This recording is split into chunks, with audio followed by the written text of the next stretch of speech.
Hello guys, so it's been a little bit of time since I did a video update, so I'm just going to show you how things are progressing in the garden. So we've had probably another couple of weeks of cloudy, rainy weather, some very strong winds which beat up some of the leaves, so it's a little bit raggedy in some places, but the living walls are coming along really great, and we've also got some new additions.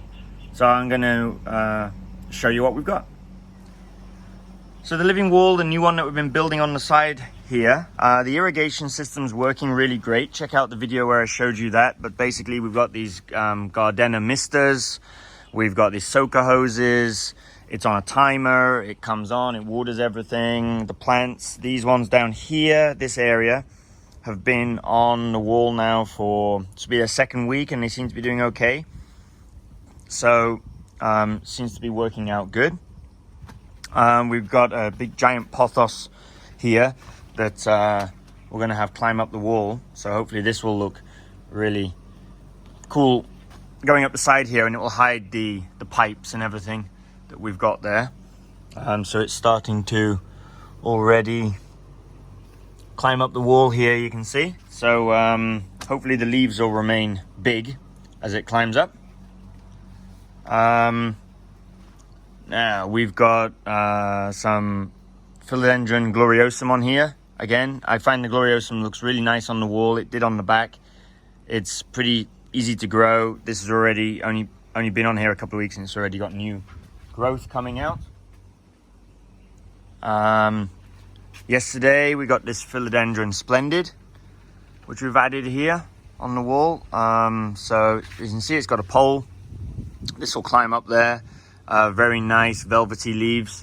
Reminds me a little bit of the El Choco red, but slightly different leaf shape and not quite as burgundy on the rear. We've got some really cool begonias here. So this one's got some really nice coloration to the leaves. And other new additions then that we've got. I took some cuttings from our red emerald that was growing up on the roof, so I took this cutting, and that will hopefully now take and climb up here. We've got this really cool pinky syngonium.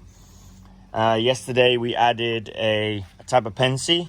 This is a Philodendron tabapensi. It grows similar to a biete in many ways, just different coloration. It doesn't have the orange petioles, and the underside of the leaves are a nice burgundy color.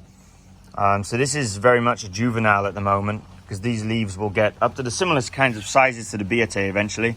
So I'm hoping it'll be happy here and we can have it grow up to the top of the wall and get some really big leaves. We've got a Monstera Peru, which I added on here.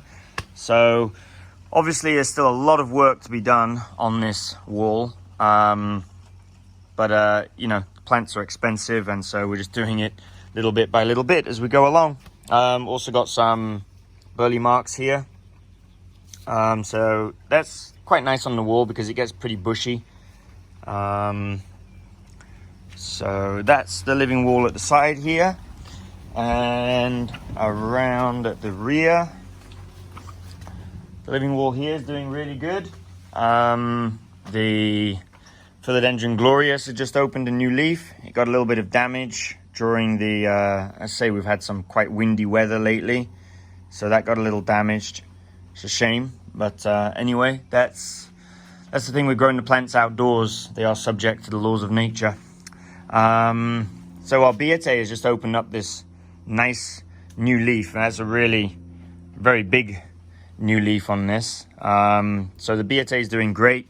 We even got some leaves, some roots starting to come out of the mesh here. So, you know, I'm very much growing this like an epiphyte in many ways, kind of simulating its natural environment.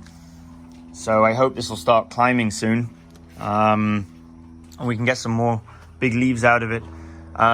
The gigas is doing okay, climbing up this pole here. I'm going to need to add to it shortly, but I can't decide whether I'll take a cutting from it when it reaches the top there and transfer it to the other living wall, or whether I'll just leave it to grow all the way up to the top before we take a cutting.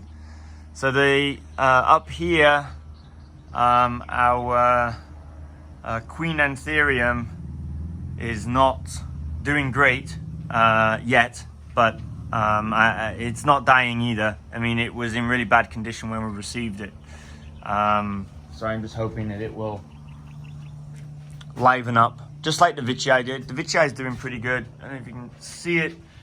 It's up in there, hiding up there. We got the Vichii. So the new leaf is come out, and hopefully it'll, produce another leaf that gets bigger and bigger every time.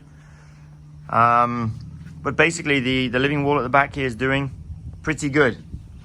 Our Monstera borsagina is not doing anything. It doesn't seem to be growing, but it doesn't seem to be dying either, although it does have some yellowing to the leaves, so I don't know.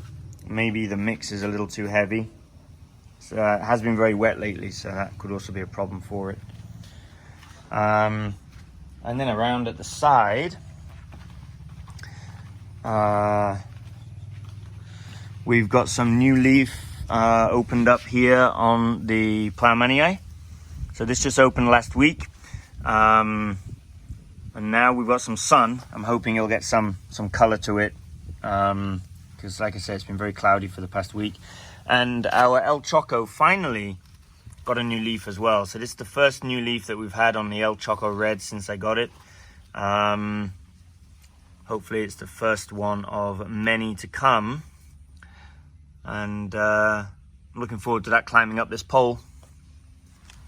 So that's basically what's been going on in the garden since the Calathea lutrea has got some new shoots coming out. Yeah, so hopefully now we've got some sun again, it'll spur on some more growth, and we'll get some more nice big leaves coming out. So the tree fern's doing very well. You see we've got lots of fronds on it, and there's another one unfurling and another two waiting to come out. So this is doing very well. It's quite happy here. I was a little worried that it was going to be too hot for it, but it seems quite happy there. So that is the update of the garden.